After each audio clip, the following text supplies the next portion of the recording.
বিষয়টা হলো যে নারী বিষয়ক সংস্কার। আমি আপনাদেরকে বলি যে ইসলাম কি বলে, স্বামী স্ত্রীকে যখনই ডাকবে আপনার স্ত্রী স্বামীর কাছে আসতে বাধ্য, কি পারবে না, শুধু বাধ্য।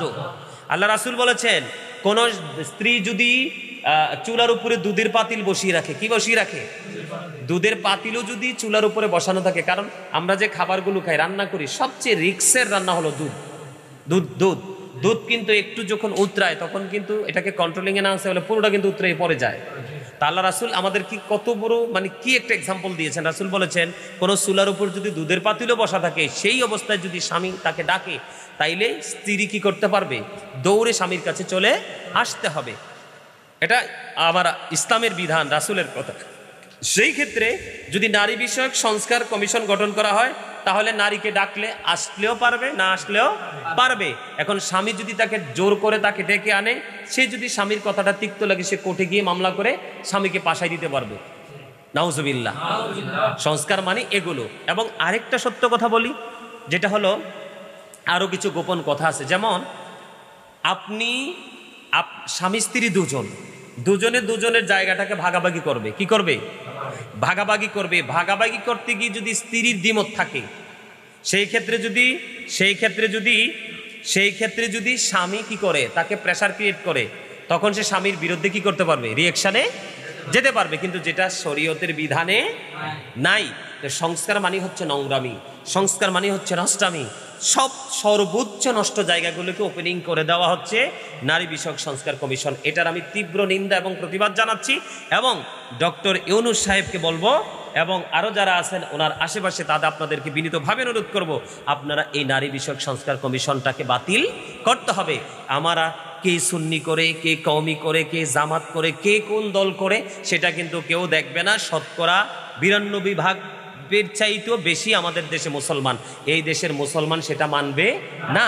আমি দেখেছি অনেক মা বোনেরা পর্যন্ত বিরোধিতা করেছে, অনেক মা বোনেরা। কারণ মা বোনেরা বিরোধিতা করাটা হচ্ছে সবচেয়ে বড় বুদ্ধিমানের কাজ। কেন বুদ্ধিমানের কাজ? আজকে যদি মা বোনেরা, বিশেষ করে এই ভূমিকাটা, এই জায়গাটাতে মা বোনেরা নেমে আসতে হবে, তাদের ব্যক্তিগত অভিমত প্রকাশ করতে হবে। এই জন্য করতে হবে যে, কারণ মা বোনেরা যদি নেমে আসে, তাহলে তাদের নেক্সট যে প্রজন্ম, তাদের যে মেয়েরা নিরাপদে থাকবে, কি থাকবে, নিরাপদে থাকবে। আমি আরেকটা কথা বলি, এই দেশে যে আপনার যে বলে সমান অধিকার, সমান অধিকার, সমান অধিকার, আমি বললাম সমান অধিকারটা দিবে, সমান অধিকারটা দেওয়ার পরেও কি নারীরা কি প্রত্যেকটা জায়গায় কি সমানভাবে ভূমিকা রাখতে পারবে? আমি আপনাদেরকে বলি, নারী বিষয়ক সংস্কার কমিশনটা কি হয়ে গেল, এটা পাস হয়ে গেল, এটা গ্র্যান্টেড হলো। আমি এক্সাম্পল দেই, এখন কি আমাদের দেশে নারীরা নিরাপদ? নিরাপদ? সম্পূর্ণ অনিরাপদ না। দেখলাম যে আজকে টিভিতে দেখলাম খবর আসে, জুলাই অভ্যুত্থানে বাবা মারা গেছে। কি হয়েছে? বাবা মারা গেছে। তারপরে মেয়েটাকে কে বা কাহারা গণধর্ষণ করেছে। ধর্ষণ করার পরে টিভিতে দেখলাম যে আজকে মেয়েটা কি করেছে, ইন্তেকাল করেছে। তাহলে এটা কি ধরনের সংস্কার, এটা কি ধরনের আইন? এই জায়গাগুলো সংস্কার করা দরকার, কিন্তু এটা নিয়ে কোনো মাথা ব্যথা নাই। এই জায়গাগুলোকে মোটিভেশন করা দরকার, এই জায়গাগুলো নিয়ে কোনো মাথা ব্যথা নাই, যেটার কোনো প্রয়োজন নাই। আপনি দেখেন মেয়েরা কোথাও নিরাপদ না, জন্মের পরে বাবার আওতায়, বিয়ের পরে স্বামীর আওতায়, এরকম না? যখন সন্তান বড় হয় তখন কিন্তু এই নারীটাই কিন্তু আবার সন্তানের আওতায়। কারণ একটা নারীর জীবনে সবচেয়ে বড় ছাতা হলো কি, একটা পুরুষ। এটা স্বামী হতে পারে, বাবা হতে পারে, ভাই হতে পারে, একটা পুরুষ তার জীবনে কি প্রয়োজন। কিন্তু এখন সংস্কার করার পর তুমি অধিকার ভাগাভাগি করে নিবে, এটা সমাজের মধ্যে, জাতির মধ্যে, বিশেষ করে কোরআন হাদিসের বিপরীত দিক। এটা কোনো মুসলমান মেনে নিবে না। বাংলার কোনো, আমি মনে করি সত্যিকারের বিবেকবান যে মহিলারা, এই মহিলারাও মেনে নিবে না। কারণ এই সংস্কার কেউই চাইবে না। এই সংস্কার যদি হয় ওই ইহুদিদের মতো, কোন দেশের মতো, ইহুদিদের মতো, মেয়েরা যত চাইবে ততই কি করতে পারবে, খারাপ কাজের দিকে যেতে পারবে।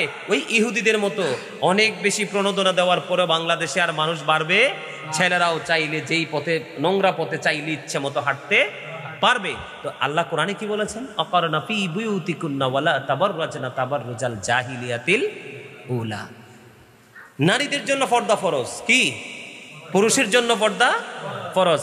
যেমন এক্সাম্পল স্বরূপ যদি বলি, এখনই কিন্তু আমাদের দেশের নষ্ট মহিলারা যেগুলো রাস্তাঘাটে থাইকে অভ্যাস, মানে শ্বশুর শাশুড়ি স্বামী তার ফ্যামিলি বাচ্চা কাচ্চা নিয়েও থাকতে পছন্দ করেন। আপনারা কিছুদিন আগে দেখছেন এক অসভ্য মহিলা, মা জাতির কলঙ্ক, সে বাচ্চা বেচ্চা মোবাইল কিনছে, কানের ধুল গয়না কিনছে, কি সোশ্যাল মিডিয়াতে তোলপার, এটা বাংলাদেশের জন্য কলঙ্ক না? তাই এমনিতে তো তারা মোবাইল কেনার জন্য, গয়না কেনার জন্য বাচ্চা জবাই করে, সংস্কার হলে স্বামীরও জব করে ফেলবে, কারণ বিচার হবে না, কব অধিকার সমান। সংস্কার করছে তো ডক্টর ইউনূস করে দিয়ে গেছে, ঠিক না? আর বাংলাদেশে একবার নোংরামি তৈরি হলে এই নোংরামি কিন্তু আর থামে না। তো সংস্কার করলে তাদের একটা লাভ হবে। কি লাভ হবে? সংস্কার করলে তাদের একটা লাভ হবে। এখনই তো তারা যে শাড়ি পরে, যে জামা পরে, যে ওড়না পরে, মনে হয় যেন, আমার কাছে মাঝে মাঝে মনে হয় যে আমরা মাছ ধরার জন্য যে ফেলুন জাল আছে না, আমার কাছে মনে হয় তারা জামা পরছে না, ফেলুন জাল পরছে। কি পরছে? ফেলুন জাল পরছে। আর যদি সংস্কার হয়, আমার মনে হয় জাল বাদ দিয়ে পলিথিন মার্কা পোশাক পরবে। কি পোশাক? এই জন্যই তারা কি করতে চায়? সংস্কার করতে চায়। আর এই সংস্কার শব্দটা কি করবে? মানে সমকামিতার দিকে মানুষকে ধাবিত করবে। কিসের দিকে? কারণ মানুষের যখন যেই কোনো আকর্ষণীয় জায়গা মানুষ যখন দেখবে, কি করবে? দেখবে, তখন কিন্তু এই এই ছেলেদের দ্বারা, নষ্ট ছেলেদের দ্বারা এই মেয়েরা কি হবে? রাস্তায় র্যাবের শিকার হবে, ইফটিজিংয়ের শিকার হবে, সমস্ত নোংরামি শিকার হবে। তখন তারা বলবে এটা ডাজন্ট ম্যাটার, এটা কোনো সমস্যাই না। কি? এটা কোনো সমস্যা নেই, কারণ এর সংস্কার হয়েছে, আইন পাশ হয়েছে। কি কইছি বুঝতে পারছেন?